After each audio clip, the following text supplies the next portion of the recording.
जब हमें परमेश्वर के वचन पर भरोसा होता है तो धीरज रखना हमारे लिए आसान हो जाता है। हमें समझ में आता है कि हर कठिनाई में परमेश्वर का एक मकसद छिपा हुआ है। वह हमारे चरित्र को संवार रहे हैं, हमें मजबूत बना रहे हैं, ताकि हम उन आशीर्वादों को संभाल सकें जो वह हमें देना चाहते हैं। धीरज रखने का मतलब यह नहीं है कि हम बिना कुछ किए बस इंतजार करें। इसका अर्थ है कि हम अपने कर्तव्यों को पूरा करते हुए अपने विश्वास को मजबूत रखते हुए आगे बढ़ें। जैसे एक किसान लगातार खेतों में काम करता है, वैसे ही हमें भी अपने प्रयास जारी रखने चाहिए। परमेश्वर हमारे धैर्य को देख रहे होते हैं, और जब वह देखते हैं कि हमने अपने अंदर धीरज को बसा लिया है, तब वह हमें हमारी मेहनत का फल देते हैं। आज आप चाहे किसी भी मुश्किल में क्यों ना हो, चाहे वह किसी सपने के पूरे होने का इंतजार हो, या किसी आशीर्वाद का, या शायद किसी कठिनाई से निकलने का, याद रखिए, धीरज का फल बहुत मीठा होता है। जब हम परमेश्वर के समय का इंतजार करते हैं, तब हमें एक विशेष आशीर्वाद मिलता है। वह आशीर्वाद जो हमें परमेश्वर के और करीब लाता है। तो मेरे प्यारे भाई बहनों, अगर आप धीरज में रहेंगे तो देखेंगे कि परमेश्वर का प्रेम आपके जीवन में कैसे बढ़ता है। उसका विश्वास आपको हर दिन शक्ति देता है। धीरज हमें सिखाता है कि सही समय पर सही चीज हमें मिलती है, और वह समय परमेश्वर के हाथ में होता है। बस हमें अपना विश्वास बनाए रखना है, अपने दिल में धीरज को संजो कर रखना है, और बाकी सब परमेश्वर पर छोड़ देना है। आइए हम सब मिलकर प्रार्थना करें कि परमेश्वर हमें धीरज का यह फल प्रदान करें, कि हम हर परिस्थिति में अपने मन को शांति में रखें और उसके प्रेम में स्थिर रहें। धीरज हमें परमेश्वर के और करीब लाने वाला फल है। इसे अपनाइए और अपने जीवन में बदलाव देखिए। 5वां फल है दया। भाइयों और बहनों, दया हमारे हृदय का वो हिस्सा है जो हमें दूसरों के दर्द, उनकी तकलीफों और उनकी जरूरतों के प्रति संवेदनशील बनाता है। परमेश्वर ने हमें दयालु बनाया है ताकि हम दूसरों के जीवन में उनके बोझ को थोड़ा हल्का कर सकें। जब हम किसी के लिए एक छोटे से दयालु काम करते हैं, चाहे वो किसी गरीब की मदद करना हो, किसी दुखी के साथ कुछ वक्त बिताना हो, या फिर किसी के चेहरे पर एक छोटी सी मुस्कान लाना हो, यह सब दया के ही रूप हैं। दया कोई बड़ी चीज नहीं मांगती, यह हमारी छोटी छोटी कोशिशों में छुपी होती है। दया का मतलब यह नहीं कि हम बस दूसरों के लिए बलिदान दें, बल्कि इसका अर्थ यह है कि हम उन्हें एहसास दिलाएं कि वो अकेले नहीं हैं।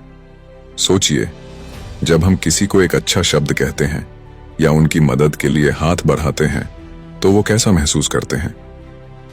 एक बार एक संत ने कहा था, दयालु बनो, क्योंकि हर कोई अपने अपने संघर्ष में है। कितनी गहराई है इस बात में, और हम इस दया के फल से अपने जीवन में भी शांति पाते हैं। जब हम किसी की सहायता करते हैं, किसी के आंसू पोंछते हैं, तब हम महसूस करते हैं कि हमारे जीवन में एक अलग आनंद और संतोष आता है। दया का एक और गहरा पक्ष है, यह हमें खुद को पहचानने में मदद करता है। दूसरों के दर्द को समझने के लिए हमें पहले खुद के दिल में संवेदनशीलता लानी पड़ती है, और यह संवेदनशीलता हमें परमेश्वर के करीब ले आती है।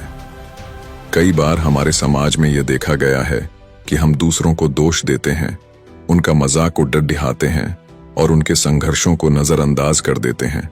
लेकिन सोचिए, अगर उसी जगह पर हम दया दिखाएं तो समाज में कितनी सकारात्मकता और प्रेम फैल सकता है। जैसे एक पथिक को यात्रा में पानी की आवश्यकता होती है, वैसे ही हर व्यक्ति को प्रेम और सहारे की आवश्यकता होती है। दया का यह छोटा सा कदम हम सबके जीवन को बदल सकता है। परमेश्वर भी चाहता है कि हम उसके प्रेम और दया के वाहक बने। जब आप किसी को देखकर मुस्कुराते हैं, किसी को सहारा देते हैं, तो आप केवल उस इंसान को खुश नहीं करते, आप अपने अंदर भी एक खुशहाली महसूस करते हैं। याद रखिए, परमेश्वर ने हमें दया का फल इसलिए दिया है ताकि हम दूसरों के दुखों को कम कर सकें। 6ठा फल है भलाई। भलाई वो विशेषता है जो हमें हमारे आसपास के लोगों की भलाई के लिए प्रेरित करती है। जब हम दूसरों की भलाई के लिए काम करते हैं, तो हम अपने जीवन में न केवल उनके लिए बल्कि अपने लिए भी एक बदलाव लाते हैं। भलाई का मतलब सिर्फ अच्छे कार्य करना नहीं है, बल्कि यह हमारे दिल की स्थिति को भी दर्शाता है। जब हम किसी की मदद करते हैं तो हमें यह समझना चाहिए कि हम सिर्फ एक इंसान नहीं बल्कि एक सच्चे भाई या बहन के रूप में काम कर रहे हैं। यह सोचने की जरूरत है कि क्या मैं उस व्यक्ति की मदद कर सकता हूं? क्या मैं उसके लिए एक प्रकाश की किरण बन सकता हूं? हम सबके जीवन में ऐसे पल आते हैं जब हमें दूसरों की मदद करने का मौका मिलता है। क्या आपने कभी सोचा है कि आपकी एक छोटी सी मदद किसी के जीवन में कितनी बड़ी बदलाव ला सकती है? मैंने देखा है कि एक बार जब एक युवा व्यक्ति ने एक बुजुर्ग व्यक्ति को सड़क पार करने में मदद की तो वह न केवल उस बुजुर्ग के चेहरे पर मुस्कान लाया बल्कि उसने अपने आसपास के लोगों को भी प्रेरित किया। जब हम भलाई का कार्य करते हैं तो हम केवल उस व्यक्ति की मदद नहीं कर रहे होते बल्कि हम अपने अंदर एक सच्ची खुशी का अनुभव भी कर रहे होते हैं। यह खुशी केवल आत्मसेवा से नहीं बल्कि दूसरों की सेवा से आती है। यही तो परमेश्वर की इच्छा है कि हम एक दूसरे के लिए खड़े हों और एक दूसरे की मदद करें। आपको पता है, जब हम दूसरों के लिए भलाई करते हैं तो हम ईश्वर के करीब होते हैं। परमेश्वर ने हमें अपने पास लाने के लिए भलाई का एक मार्ग दिया है। हम जब भलाई करते हैं तो हम उसके प्रेम को फैलाते हैं। ये सिर्फ हमें नहीं बल्कि उन लोगों को भी बदल देता है जिनकी हम मदद कर रहे हैं। भलाई का फल हर एक व्यक्ति की जिंदगी में एक नया सवेरा ला सकता है। अगर हम अपने चारों ओर देखें तो हम पाएंगे कि कई लोग ऐसे हैं जिन्हें हमारे सहयोग की जरूरत है। कभी कभी वो सहयोग एक साधारण सा काम हो सकता है, जैसे किसी की बात सुनना या किसी के दुख को समझना। हमारे छोटे छोटे कार्य भी किसी की जिंदगी में बड़ा परिवर्तन ला सकते हैं। हम अक्सर सोचते हैं कि हमें बड़े कार्य करने चाहिए, लेकिन सच्चाई यह है कि छोटे कार्य भी उतने ही महत्वपूर्ण होते हैं। जब हम दूसरों की भलाई के लिए काम करते हैं तो हम उनके जीवन में At Panasonic, we believe the future should be in your hands, not in the balance. यह हमें एकता की भावना देता है।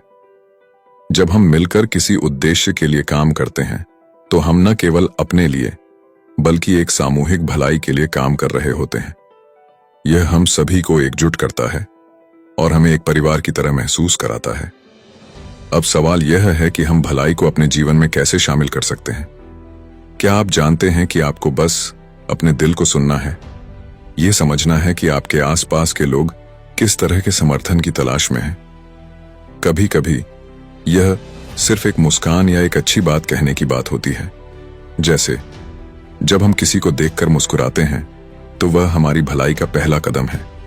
एक मुस्कान, एक प्रोत्साहक शब्द, यह सब हमारे अंदर के अच्छे मनोबल को बढ़ाते हैं और हमें दूसरों के प्रति उदार बनाते हैं। यह एक चेन रिएक्शन की तरह है। जब हम किसी की मदद करते हैं तो वे भी दूसरों की मदद करने के लिए प्रेरित होते हैं। तो चलिए हम सब मिलकर भलाई का एक जाल बुने जिसमें हम सभी एक दूसरे का हाथ थामे रहें। याद रखें, भलाई एक ऐसी चीज है जो न केवल हमारे जीवन को बल्कि समाज को भी बदल सकती है। आइए हम सब मिलकर यह प्रण करें कि हम अपने जीवन में भलाई को हमेशा प्राथमिकता देंगे। यह न केवल हमें परमेश्वर के करीब ले जाएगा बल्कि हमारे चारों ओर के लोगों के जीवन में भी सकारात्मक बदलाव लाएगा। 7वां फल है विश्वास। दोस्तों, विश्वास का मतलब है कि हम परमेश्वर के प्रति हर स्थिति में वफादार रहें। जीवन में कई बार ऐसी कठिनाइयां आती हैं जब हमारा विश्वास डगमगाने लगता है, जैसे कि कोई कठिनाई हमारे सामने आती है या जब हम असमंजस में होते हैं, तब हमें विश्वास की आवश्यकता होती है। आप सोच रहे होंगे क्यों? क्योंकि विश्वास हमें मजबूती देता है। जब हम कठिनाई में होते हैं तब हमें यह एहसास होता है कि हम अकेले नहीं हैं। परमेश्वर हमारे साथ है, वह हमें संभालता है, हमारी हर कठिनाई में हमें सहारा देता है। हमें बस उस पर भरोसा करना है। यशायाह 41:10 में लिखा है, मत डरो क्योंकि मैं तेरे साथ हूं। ये वचन हमें बताता है कि जब हम कठिनाइयों का सामना करते हैं तब हमें डरने की कोई आवश्यकता नहीं है, क्योंकि परमेश्वर हमेशा हमारे साथ है। आइए थोड़ी देर के लिए उन पलों के बारे में सोचें जब आपने परमेश्वर पर विश्वास रखा है। क्या आपको याद है जब आप मुश्किल में थे और आपने केवल प्रार्थना की, उस समय आपको लगा कि सब कुछ खत्म हो गया है। लेकिन फिर जैसे जैसे आपने विश्वास रखा, आप देखेंगे कि परमेश्वर ने कैसे आपके लिए रास्ते खोले। इस विश्वास के फल का अनुभव केवल कठिनाइयों में नहीं होता, बल्कि यह हमें हर दिन की जिंदगी में मजबूत बनाता है। यह हमें सही निर्णय लेने में मदद करता है। जब हमें किसी समस्या का सामना करना होता है, तो हम अक्सर यह सोचते हैं कि हमें खुद से ही समाधान ढूंढना है। लेकिन अगर हम परमेश्वर पर विश्वास करते हैं, तो हमें यह पता होता है कि उसकी योजना हमारे लिए सबसे अच्छी है। एक बार मुझे एक भाई से बात करने का अवसर मिला। उसने कहा, भाई, मैं कई महीनों से बेरोजगार हूं और मैं चिंतित हूं। मैंने उससे कहा, क्या तुमने परमेश्वर पर विश्वास किया है कि वह तुम्हारे लिए कुछ अच्छा करेगा? उसने कहा, मैं कोशिश कर रहा हूं, लेकिन डर लगता है। मैंने उसे यह समझाया कि विश्वास केवल अच्छे समय में नहीं होता, बल्कि मुश्किल समय में और भी जरूरी होता है। आपका विश्वास आपके जीवन को पूरी तरह से बदल सकता है। जब आप परमेश्वर पर विश्वास करते हैं, तो आप उस पर भरोसा करते हैं और आपकी जिंदगी में एक सकारात्मक बदलाव आता है। यह केवल आपकी समस्याओं का समाधान नहीं करता, बल्कि आपके दिल में भी शांति लाता है। इसलिए विश्वास का फल आपके जीवन में लाना बहुत महत्वपूर्ण है। जब हम परमेश्वर पर विश्वास करते हैं, तो हम उसके प्रेम को महसूस करते हैं। उस प्रेम में हमें वह शक्ति मिलती है जो हमें आगे बढ़ने के लिए प्रेरित करती है। अब मैं आपसे एक सवाल पूछता हूं, क्या आप अपने जीवन में विश्वास के फल को महसूस कर रहे हैं? क्या आप अपने कठिन समय में परमेश्वर पर भरोसा कर रहे हैं? अगर नहीं, तो आज से ही अपने दिल में विश्वास को जगह दें। आप देखेंगे कि कैसे आपके जीवन में बदलाव आएगा। विश्वास करने की ताकत अद्भुत है। जब हम उसके पास जाते हैं, तो वह हमें सशक्त बनाता है। वह हमें विश्वास दिलाता है कि हर चीज में उसका हाथ है और हमें डरने की कोई आवश्यकता नहीं है। इसीलिए आइए हम सब मिलकर विश्वास के इस फल को अपने जीवन में लाएं और परमेश्वर के प्रति वफादार रहें। याद रखें, विश्वास का फल हमारे लिए एक मार्गदर्शक है। यह हमें उस जीवन की ओर ले जाता है जिसे परमेश्वर ने हमारे लिए बनाया है। 8वां फल है नम्रता। नम्रता केवल एक गुण नहीं है, यह एक जीवन जीने का तरीका है। जब हम नम्र होते हैं, तो हम दूसरों के प्रति अपने व्यवहार में सावधानी बरतते हैं। यह हमें सिखाता है कि हमें अपनी शक्तियों का इस्तेमाल दूसरों को उठाने के लिए करना चाहिए, न कि उन्हें नीचे गिराने के लिए। क्या आपने कभी सोचा है कि कितनी बार हम अपने शब्दों और क्रियाओं से दूसरों को चोट पहुंचाते हैं? हमारे शब्दों की ताकत बहुत बड़ी होती है।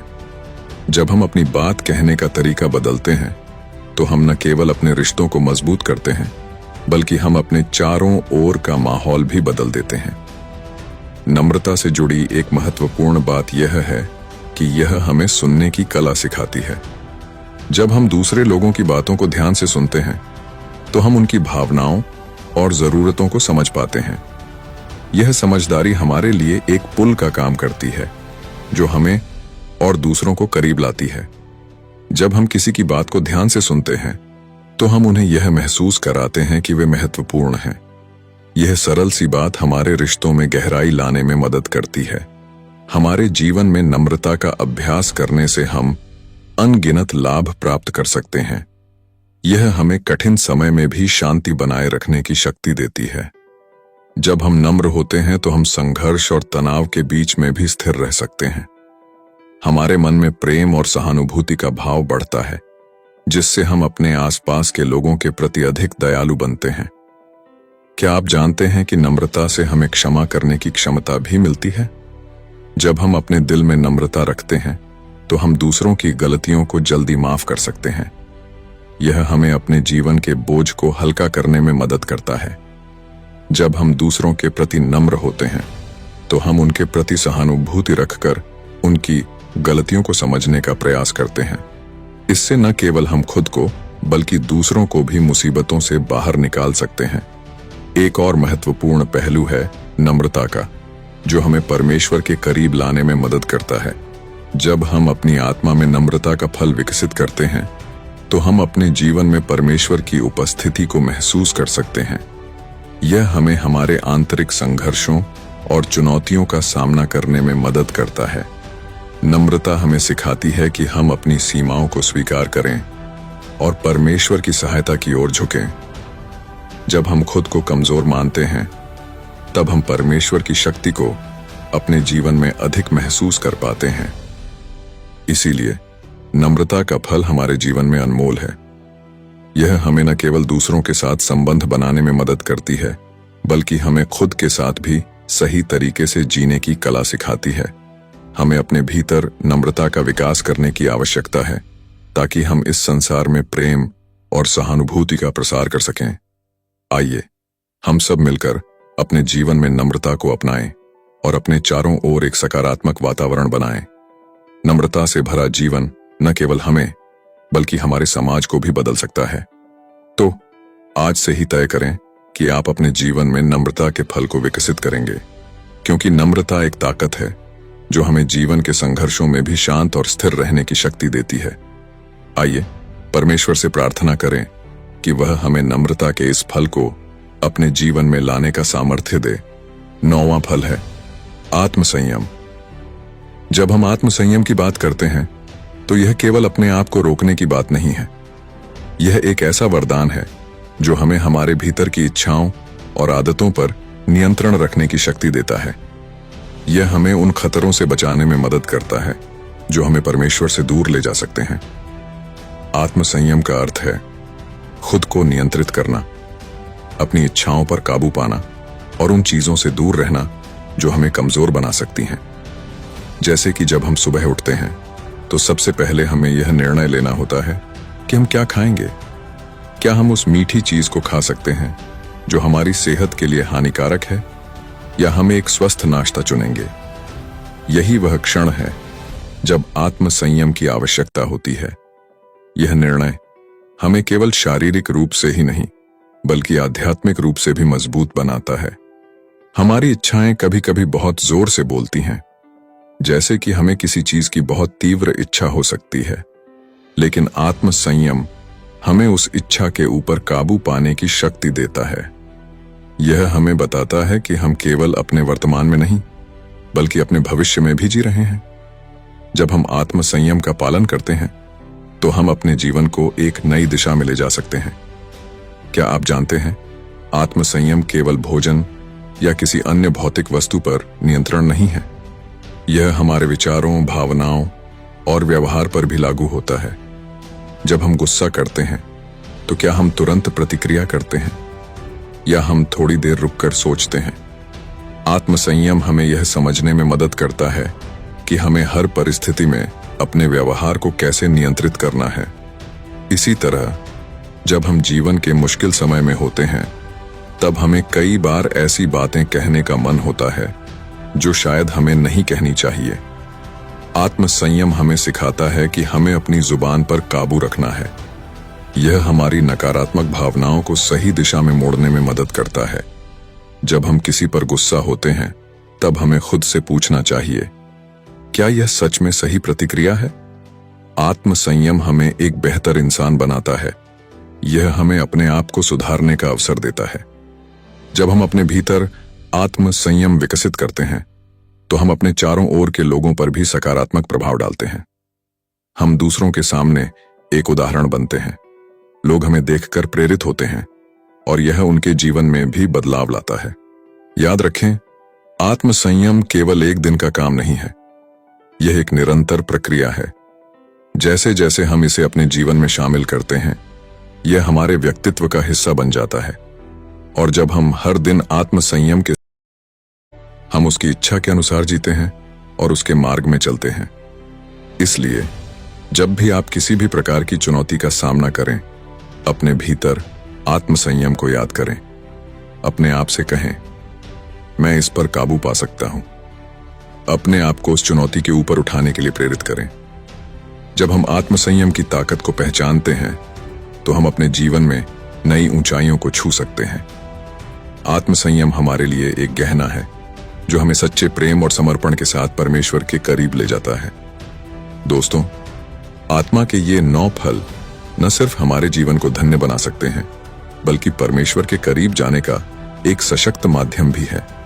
आइए हर दिन इन फलों को अपने जीवन में अपनाएं और देखें कि कैसे परमेश्वर हमारे जीवन को बदलते हैं। आपको इस वीडियो में कौन सा फल सबसे अच्छा लगा, कमेंट में जरूर बताएं। अगली बार एक नए विषय के साथ मिलते हैं। क्या आप अपने जीवन में सच्ची शांति, प्यार और संतोष पाना चाहते हैं?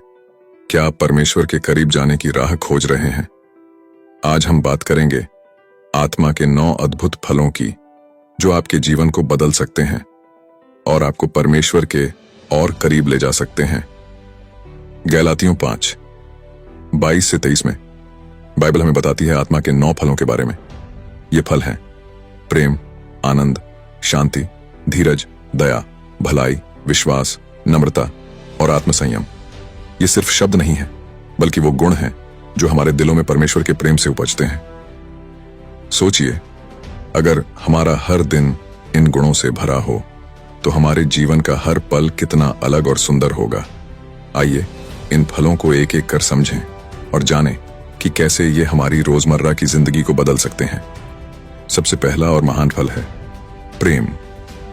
प्रेम यह केवल एक भावना नहीं, बल्कि एक आदर्श है, एक जीवन जीने का तरीका है, और इसे परमेश्वर ने अपने अनंत और असीम प्रेम से हमें सिखाया है।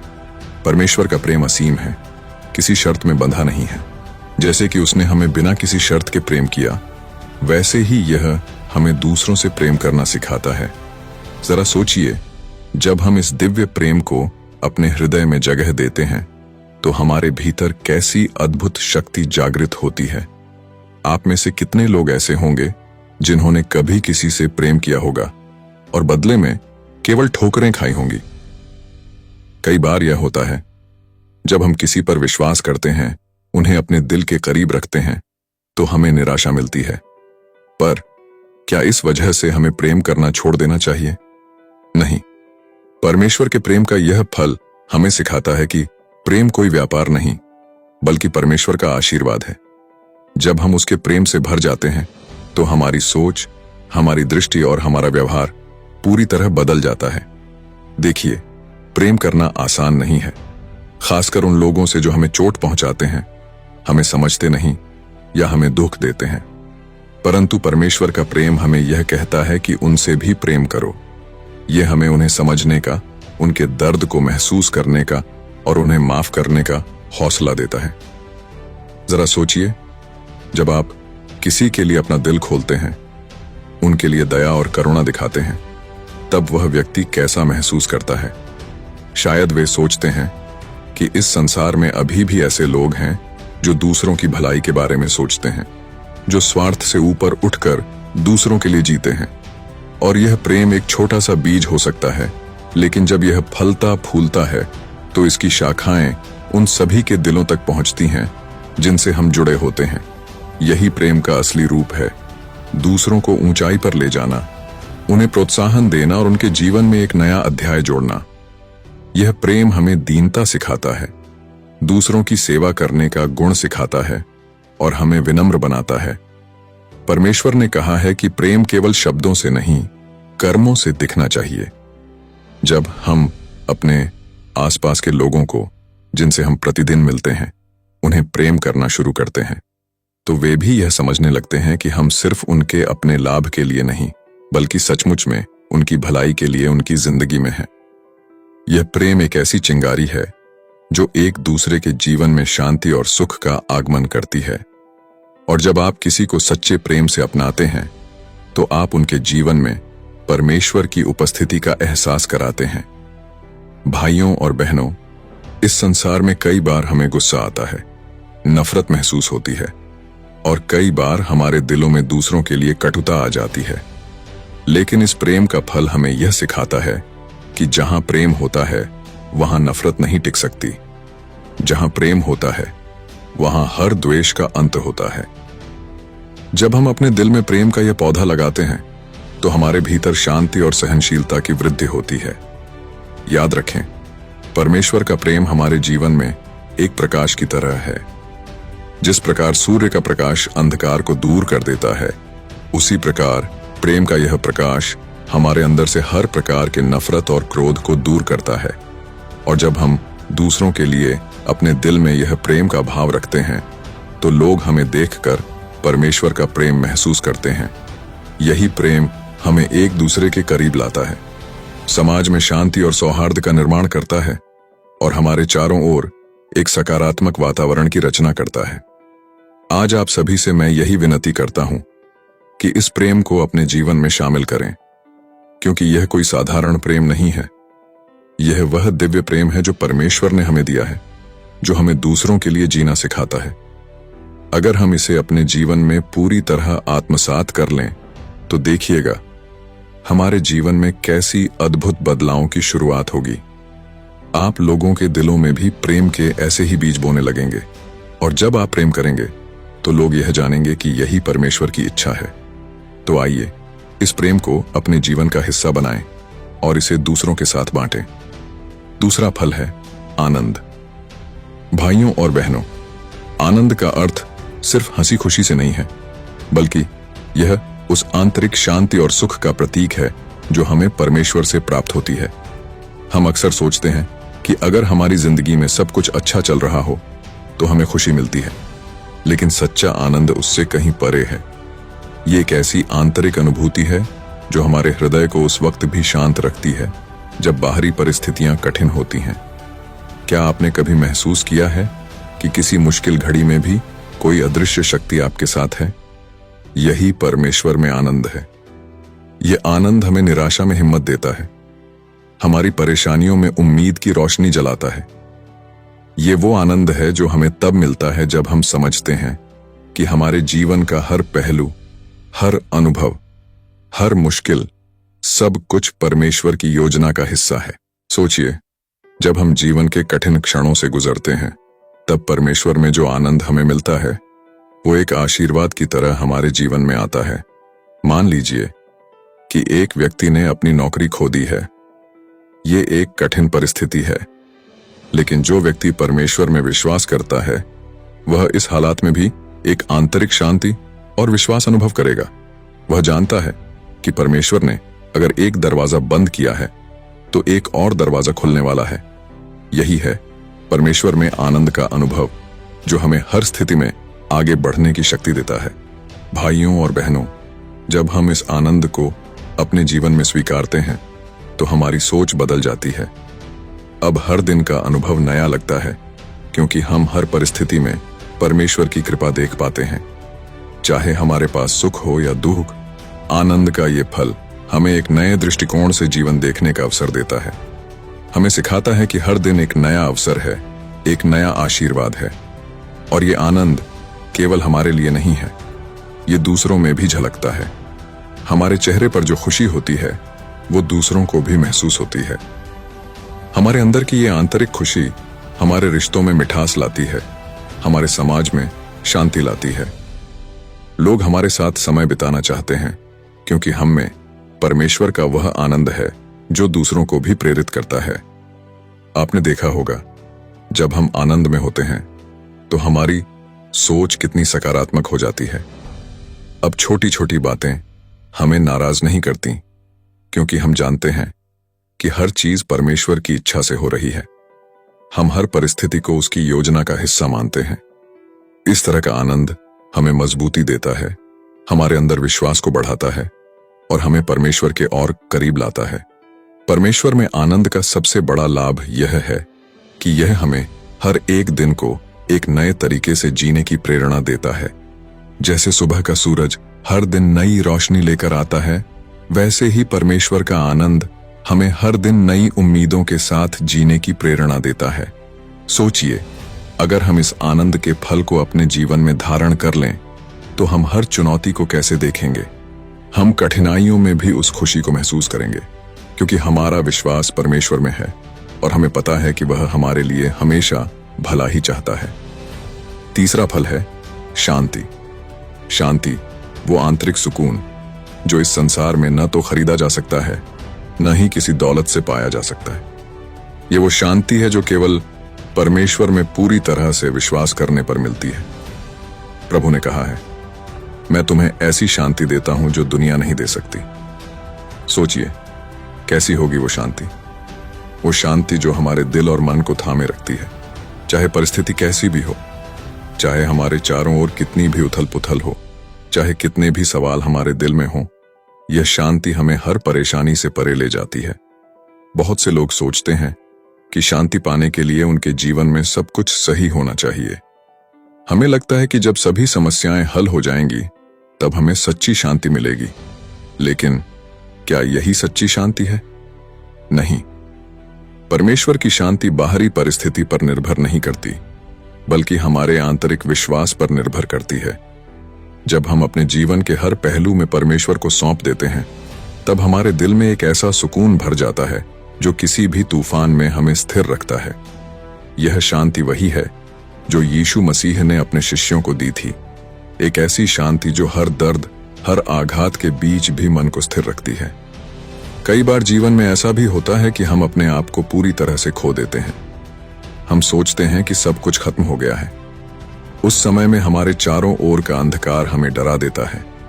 लेकिन उसी समय अगर हम अपने दिल को परमेश्वर के भरोसे सौंप दें, तो वही परमेश्वर हमें वो शांति देता है जो किसी भी तूफान से बड़ी होती है। एक बाइबल के पात्र पतरस का उदाहरण याद कीजिए। जब वो नाव में था और चारों ओर समुद्र में भयंकर तूफान था, तब यीशु ने उससे कहा, डरो मत। और पतरस उस पल में परमेश्वर के भरोसे पर चला और उसे एक अद्भुत शांति का अनुभव हुआ। सोचिए, वो पल कैसा होगा जब परमेश्वर खुद कहेगा, डरो मत, मैं तुम्हारे साथ हूं। यही सच्ची शांति है। ये वो शांति है जो हमें भीतर से नया कर देती है, हमारी आत्मा को आराम देती है। जो लोग परमेश्वर में भरोसा करते हैं, वे जानते हैं कि चाहे इस संसार में कितनी भी उथल पुथल हो जाए, परमेश्वर हमारे साथ है। यह भरोसा ही हमें दुनिया की हर परेशानी से पार ले जाने वाली शांति का अनुभव कराता है। परमेश्वर से मिलने वाली शांति हमें निर्भीक बनाती है। हम जानते हैं कि हमारा मार्गदर्शन करने वाला परमेश्वर है, जो हमें कभी भी अकेला नहीं छोड़ेगा। जब हम उस पर पूरी तरह से विश्वास करते हैं, तब हमारे मन में डर, चिंता और आशंका के लिए जगह ही नहीं बचती। इस दुनिया में सब कुछ बदल सकता है, लोग बदल सकते हैं, हालात बदल सकते हैं, लेकिन परमेश्वर की शांति अडिग रहती है। सोचिए, जब हमारा भरोसा पूरी तरह परमेश्वर में हो, तो कौन सी चीज हमें हिला सकती है? यह भरोसा हमें उस चट्टान की तरह स्थिर रखता है जो किसी भी आंधी में डगमगाती नहीं है। इस शांति का अनुभव हमें तब होता है जब हम परमेश्वर के वचनों पर ध्यान देते हैं, जब हम उसकी उपस्थिति में प्रार्थना करते हैं। ये शांति हमें उसके करीब लाती है और हमें सिखाती है कि वास्तविक शांति बाहर की चीजों में नहीं, बल्कि भीतर की सच्चाई में है। जब भी हमारे जीवन में किसी कठिनाई का सामना हो, तब ये याद रखें कि परमेश्वर हमें अपने आत्मा के इस शांति के फल से भरना चाहता है। वो चाहता है कि हम हर परिस्थिति में, हर समय उस पर भरोसा बनाए रखें। जब हम पूरी तरह से उसका भरोसा करते हैं, तो वही शांति हमारे दिल में बस जाती है। इसलिए आज अपने दिल को परमेश्वर के हाथों में सौंपें। हर चिंता, हर दुख, हर डर को उसके सामने रखें और उससे कहें, हे प्रभु, मुझे तेरी शांति चाहिए। यह शांति ही हमें सच्चे अर्थों में परिपूर्णता देती है। यही शांति हमें याद दिलाती है कि परमेश्वर हमारे साथ है और वो कभी भी हमें छोड़कर नहीं जाएगा। चौथा फल है धीरज। धीरज का मतलब केवल इंतजार करना नहीं है, बल्कि सही तरीके से, सही हृदय से, सही दिशा में इंतजार करना है। जैसे एक किसान फसल को बोता है, फिर पानी, धूप और हवा के सहारे धैर्य से इंतजार करता है कि बीज अंकुरित हो, वैसे ही हमारे जीवन में भी धैर्य से इंतजार करने का समय आता है। परमेश्वर हमसे यही धीरज मांगते हैं। जब हम किसी बात के लिए प्रार्थना कर रहे होते हैं, जब किसी सपने के पूरा होने का इंतजार कर रहे होते हैं, या किसी आशीर्वाद की राह देख रहे होते हैं, यह धीरज का समय होता है। कई बार हम सोचते हैं कि शायद परमेश्वर हमारी सुन नहीं रहे हैं, लेकिन सच तो यह है कि वह हमारे धीरज की परीक्षा ले रहे होते हैं, हमारी आत्मा को मजबूती दे रहे होते हैं। यह धीरज ही हमें परमेश्वर की ओर करीब लाता है।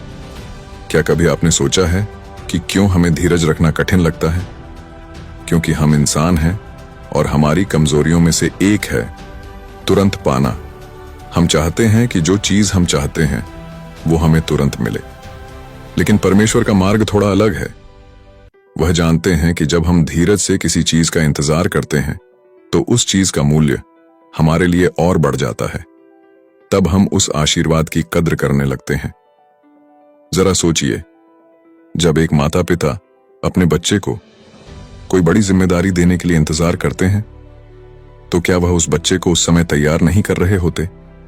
वे चाहते हैं कि उनका बच्चा पहले मजबूत हो, उसके भीतर समझदारी आए और तब जाकर वे उसे जिम्मेदारी दें। वैसे ही परमेश्वर भी हमें धीरज के माध्यम से तैयार करते हैं ताकि जब वह आशीर्वाद हमें मिले तो हम उसका सही उपयोग कर सकें। धीरज में बड़ी शक्ति है। यह हमें गहराई से आत्म अनुशासन सिखाता है।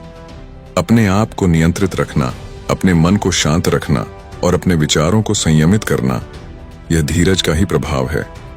जब हम किसी कठिनाई में होते हैं, जब चीजें हमारे हिसाब से नहीं चलती, तब धीरज ही वह शक्ति है जो हमें उस स्थिति में ठहरने का हौसला देती है। जैसे एक नाविक समुद्र की ऊंची लहरों के सामने खड़ा रहता है, वैसे ही हम भी जीवन की उथल पुथल में धीरज के सहारे खड़े रह सकते हैं। धीरज की यही शक्ति है कि वह हमें हमारे आंतरिक संकल्प के और करीब लाता है। जब हम धीरज से किसी बात का इंतजार करते हैं, तब हमें विश्वास होता है कि परमेश्वर हमारे साथ हैं, और यही विश्वास हमें शक्तिशाली बनाता है। धीरज का मतलब है कि हम परमेश्वर पर पूर्ण विश्वास रखें कि वह हमारी भलाई के लिए ही सब कुछ कर रहे हैं। शायद अभी हमें समझ में ना आए, परंतु धीरज से हमें यह उम्मीद बनी रहती है कि परमेश्वर का हर कदम हमारे भले के लिए ही है।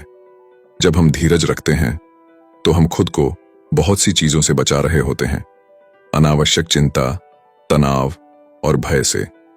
धीरज रखने वाला व्यक्ति अपने मन की शांति को बनाए रखता है, क्योंकि उसे यह भरोसा होता है कि जो होगा सही समय पर ही होगा, और इस भरोसे से वह खुद को बार बार परमेश्वर के चरणों में समर्पित कर देता है। धीरज ही हमें सिखाता है कि हमारा जीवन परमेश्वर की योजना में है और हमें उस योजना पर भरोसा रखना चाहिए। आपने देखा होगा, कई बार लोग सफलता की राह में असफल हो जाते हैं सिर्फ इसलिए क्योंकि उन्होंने धीरज खो दिया।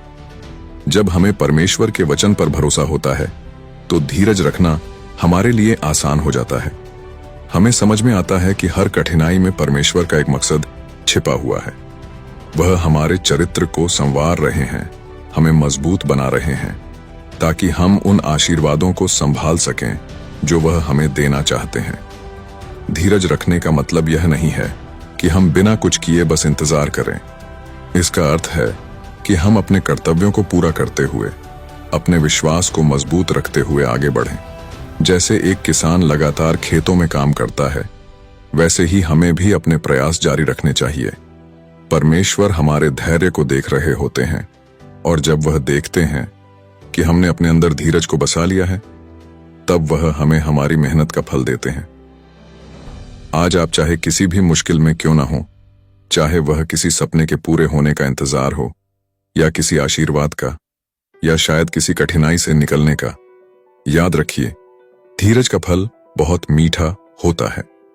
जब हम परमेश्वर के समय का इंतजार करते हैं, तब हमें एक विशेष आशीर्वाद मिलता है। वह आशीर्वाद जो हमें परमेश्वर के और करीब लाता है। तो मेरे प्यारे भाई बहनों, अगर आप धीरज में रहेंगे तो देखेंगे कि परमेश्वर का प्रेम आपके जीवन में कैसे बढ़ता है। उसका विश्वास आपको हर दिन शक्ति देता है। धीरज हमें सिखाता है कि सही समय पर सही चीज हमें मिलती है, और वह समय परमेश्वर के हाथ में होता है। बस हमें अपना विश्वास बनाए रखना है, अपने दिल में धीरज को संजो कर रखना है, और बाकी सब परमेश्वर पर छोड़ देना है। आइए हम सब मिलकर प्रार्थना करें कि परमेश्वर हमें धीरज का यह फल प्रदान करें, कि हम हर परिस्थिति में अपने मन को शांति में रखें और उसके प्रेम में स्थिर रहें। धीरज हमें परमेश्वर के और करीब लाने वाला फल है। इसे अपनाइए और अपने जीवन में बदलाव देखिए। 5वां फल है दया। भाइयों और बहनों, दया हमारे हृदय का वो हिस्सा है जो हमें दूसरों के दर्द, उनकी तकलीफों और उनकी जरूरतों के प्रति संवेदनशील बनाता है। परमेश्वर ने हमें दयालु बनाया है ताकि हम दूसरों के जीवन में उनके बोझ को थोड़ा हल्का कर सकें। जब हम किसी के लिए एक छोटे से दयालु काम करते हैं, चाहे वो किसी गरीब की मदद करना हो, किसी दुखी के साथ कुछ वक्त बिताना हो, या फिर किसी के चेहरे पर एक छोटी सी मुस्कान लाना हो, यह सब दया के ही रूप हैं। दया कोई बड़ी चीज नहीं मांगती, यह हमारी छोटी छोटी कोशिशों में छुपी होती है। दया का मतलब यह नहीं कि हम बस दूसरों के लिए बलिदान दें, बल्कि इसका अर्थ यह है कि हम उन्हें एहसास दिलाएं कि वो अकेले नहीं हैं। सोचिए, जब हम किसी को एक अच्छा शब्द कहते हैं या उनकी मदद के लिए हाथ बढ़ाते हैं तो वो कैसा महसूस करते हैं। एक बार एक संत ने कहा था, दयालु बनो क्योंकि हर कोई अपने अपने संघर्ष में है। कितनी गहराई है इस बात में, और हम इस दया के फल से अपने जीवन में भी शांति पाते हैं। जब हम किसी की सहायता करते हैं, किसी के आंसू पोंछते हैं, तब हम महसूस करते हैं कि हमारे जीवन में एक अलग आनंद और संतोष आता है। दया का एक और गहरा पक्ष है, यह हमें खुद को पहचानने में मदद करता है। दूसरों के दर्द को समझने के लिए हमें पहले खुद के दिल में संवेदनशीलता लानी पड़ती है, और यह संवेदनशीलता हमें परमेश्वर के करीब ले आती है। कई बार हमारे समाज में यह देखा गया है कि हम दूसरों को दोष देते हैं, उनका मजाक उड़ाते हैं और उनके संघर्षों को नजरअंदाज कर देते हैं। लेकिन सोचिए, अगर उसी जगह पर हम दया दिखाएं तो समाज में कितनी सकारात्मकता और प्रेम फैल सकता है।